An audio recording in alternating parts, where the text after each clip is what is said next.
Hello, parents. Welcome back to another episode of Parenting Teens with Dr. Cam. I'm your host, Dr. Cam. If your teen is struggling in school or unmotivated to even try, this episode is for you. Today, I'm talking with Dr. Norrine Russell, the founder of Russell Coaching. Dr. Russell's passion for providing support to frustrated students and weary parents is fueled by her own experience of raising two neurologically atypical children with diagnoses of autism, mood disorders, ADHD, giftedness, and learning differences. Dr. Russell knows firsthand the exhaustion parents face as they seek solutions for their out-of-the-box children. In today's episode, Dr. Russell is going to give us some tips on how to best support and encourage our teens. Welcome, Dr. Russell. I'm so happy to have you here. Thank you. It's a pleasure to be here. I'm excited to talk with you this morning. Yeah, so tell us a little bit first about how your experience with your kids and how this led into starting Russell Coaching.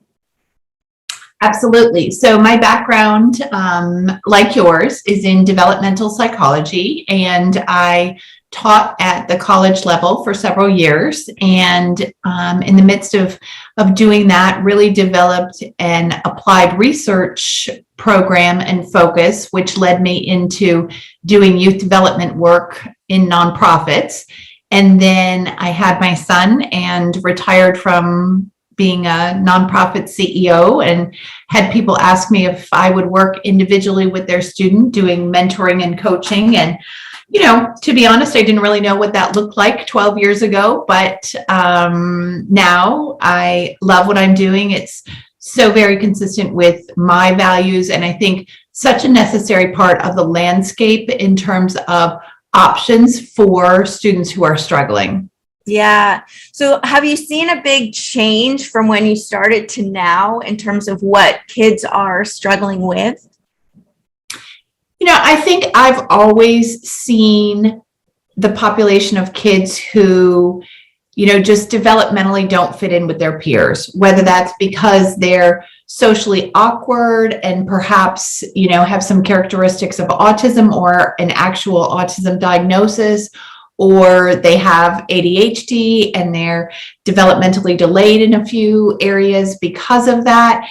And so I think because I have worked consistently for the last 12 years with kids who have autism, ADHD, or anxiety, what I'm seeing really hasn't changed that much, which in some ways, I'll be honest with you, is frustrating because I wish that our schools were able to better create safer, more nurturing spaces for kids who are atypical.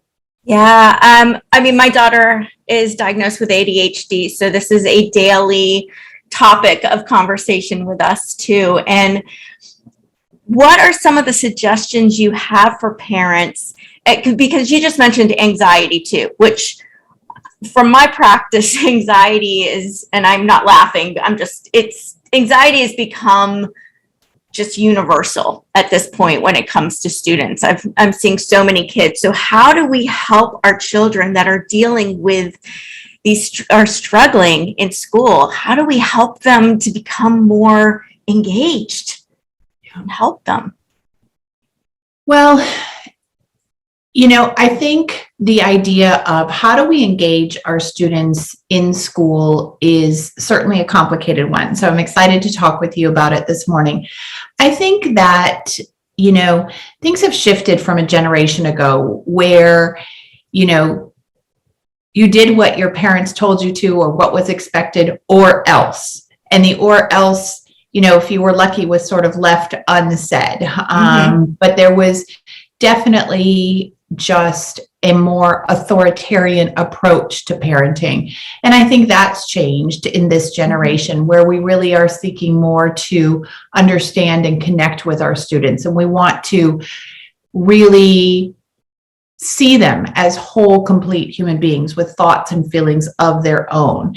So that's a pretty broad brushstroke introduction to the idea that I think first, if you want to genuinely help your student engage in school, you have to understand what their experience of school is. And particularly, you need to understand and listen to what are the challenges? What are the roadblocks? So for example, my children made the transition to middle school this year, and my daughter kept saying, I hate middle school. I want to go back to 5th grade.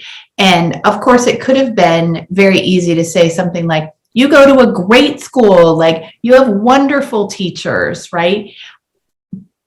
All of those things are true. She both doesn't currently enjoy middle school, and she goes to a great school with wonderful teachers. And so I think starting from a place of listening to what is their experience and what are their challenges is the most important piece. And that's because when people feel heard, then they can sort of settle down and start problem solving. Yeah, I mean, that is so critical. I think as parents, we want to cheerlead, we want to encourage and inspire and, pep them up. And what happens is they just feel talked over, right? And not understood. And so how do parents improve our ability? Because we think we're listening, but our kids still aren't feeling heard. So where's the disconnect? Well, I think the disconnect is when our child, our teenager, our middle schooler, high schooler offers up something like that. I hate middle school, right? As a parent, I have been conditioned to think, well, that's disrespectful. That's unkind. That's not in keeping with our family values. You go to a great school. You should be so lucky, And again, those things are also true. But in the moment, the priority has to be listening to and unpacking that statement. And I think the key there is to stay calm and to stay curious. Tell me what it is about middle school that you hate. Tell me what it is that you're missing about 5th grade. Tell me what it is that you wish 6th grade was like for you. And I think concentrating on what are your teens' thoughts, what are their feelings, and what is their fantasy, right? What do they wish it could be like?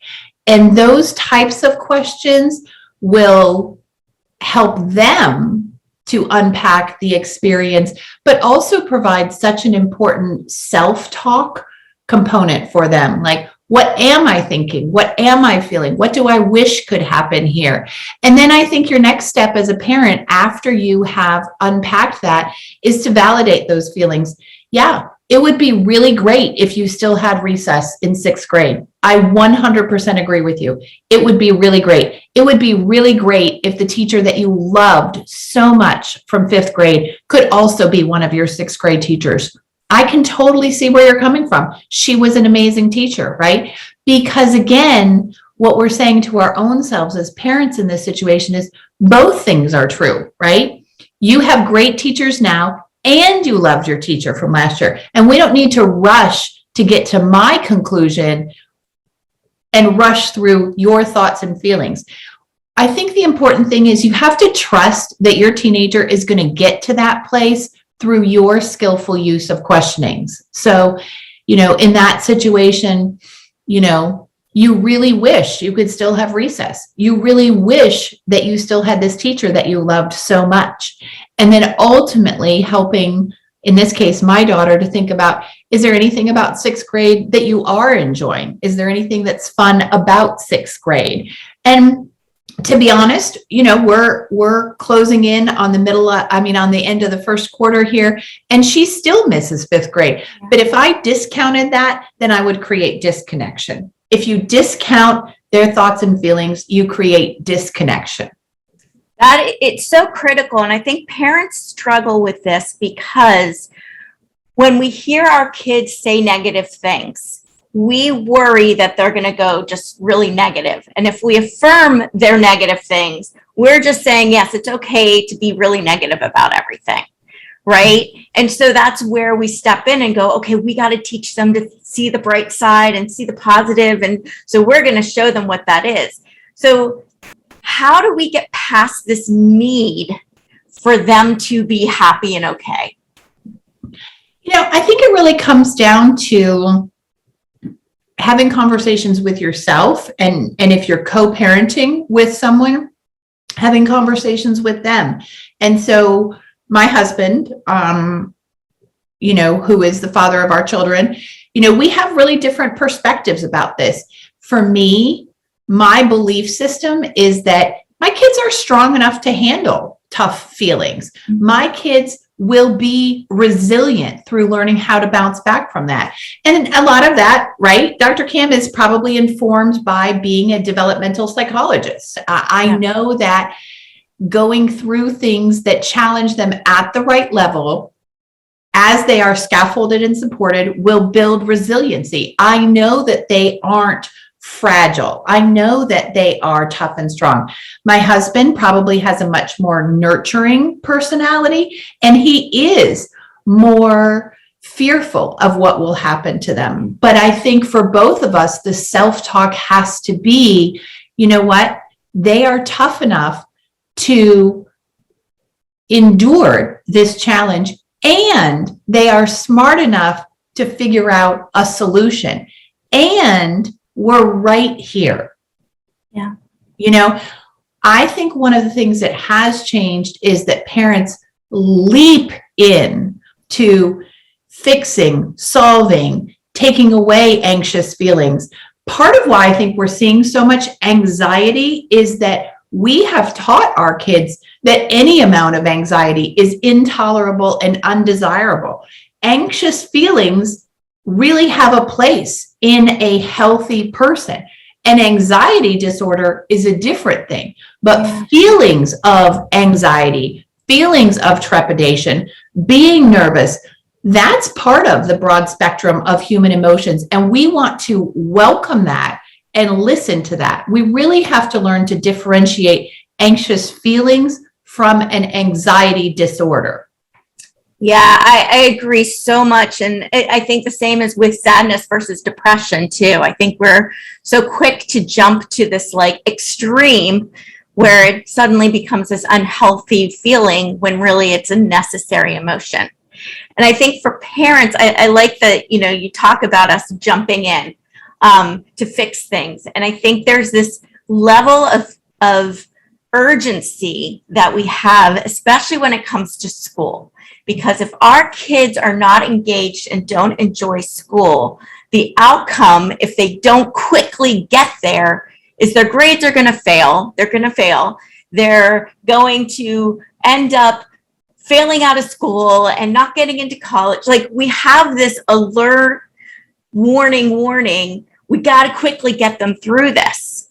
Right. And I think that's where that comes from. So how do we give them space that they need to get there on their own, at their own speed?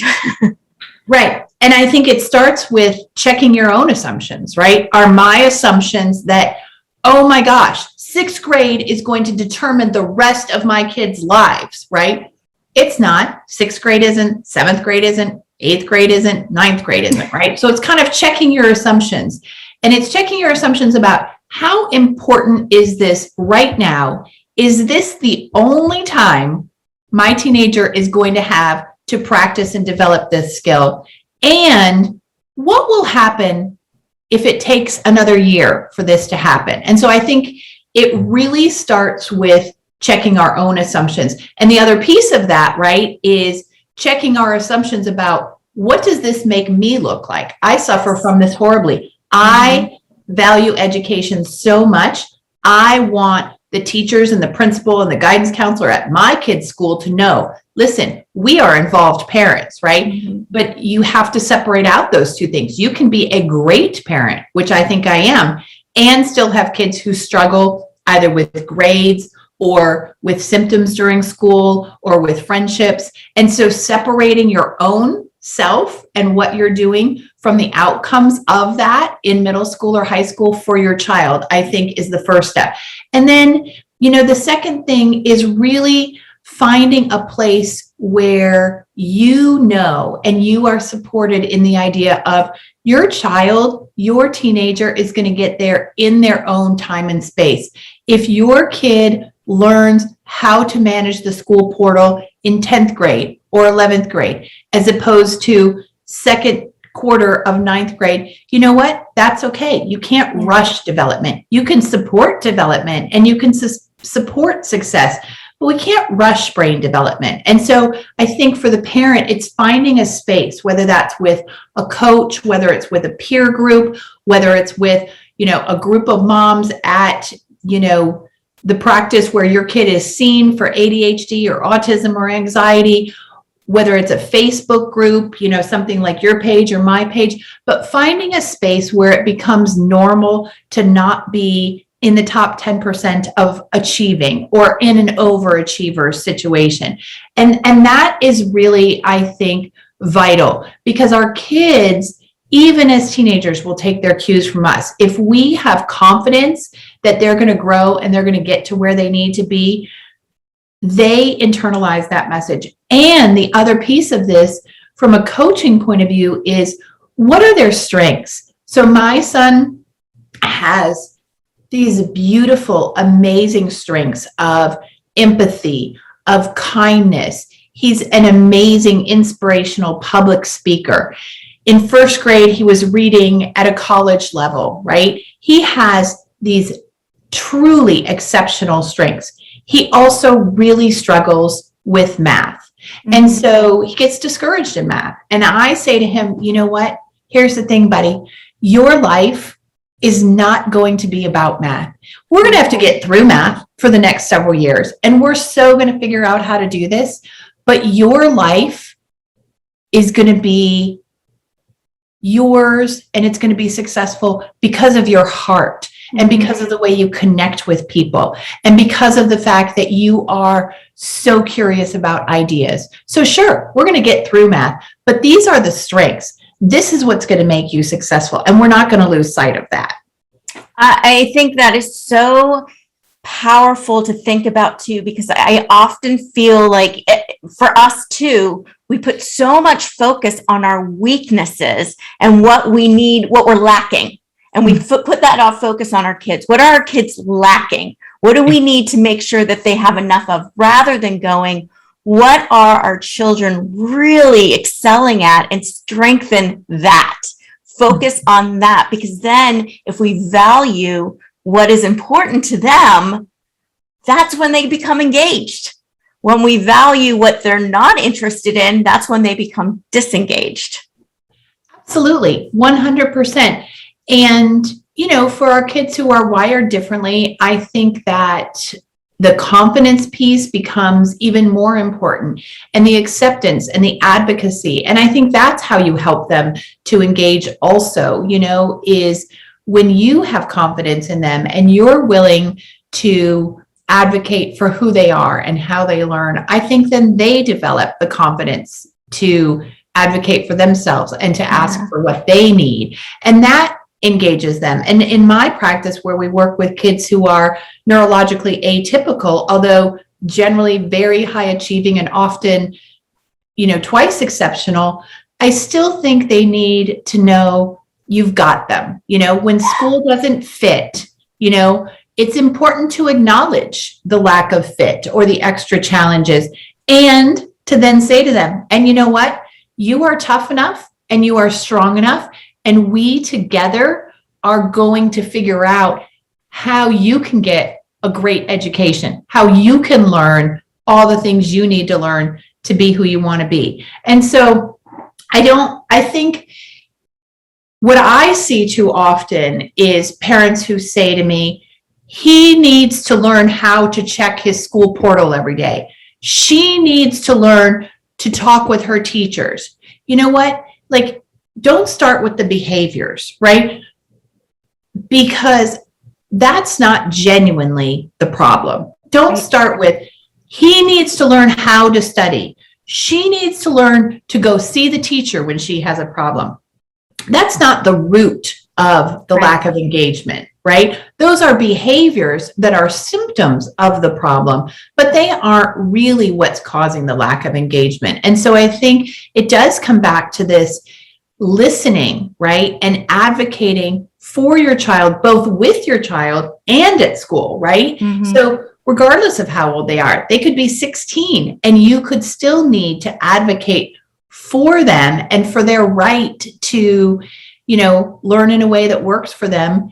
And that starts with them. It starts with having the conversation with your sophomore or your junior or your senior. You know what? It's okay to ask for what you need. It's okay to say to that teacher, that's really not going to work for me. Can we figure out an alternative way of accomplishing that? Yeah. And the word together really kind of resonated with me too. And I think that's such an important thing I want to call attention to. It's not about them going and doing it. It's not about you going and doing it for them. It's about how do we do this together? And as they get more confident and competent, you start backing off. You're still there, but you start letting them take on more and more and more as they're learning from you how to do that. But you're always, it's together. I just think that when you said that, I was like, boom, that is a key word right there.